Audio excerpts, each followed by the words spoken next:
mingi. Nilikuwa nimeangalia size yangu. Size ya nini ya casket. Nasema hiyo sasa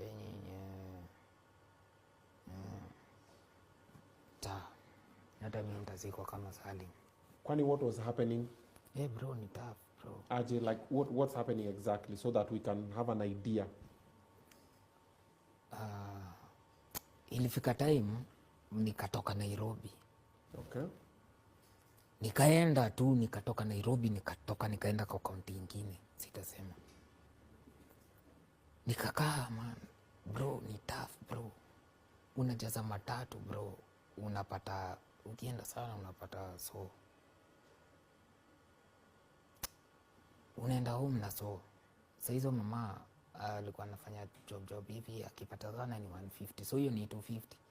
Mtoto anakuja anaambiwa, kuna hivi na hivi na hivi, kuna trip ya 1500 bro, utatoka wazimu. Ukimagine bro, kuna watu walienda na skisa zako, kuna watu walienda na YouTube channel zako for the sake of going with them bro. Watu wangu wa Lamu, thank you so much for coming to Father Club Monte. So Lamu,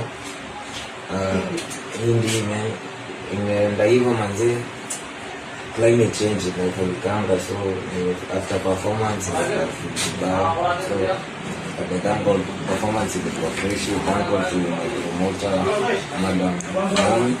Thank you so much to my management. Thank you so much for being out to the studios, and a big thank you to my support system of fans for coming through. So God bless.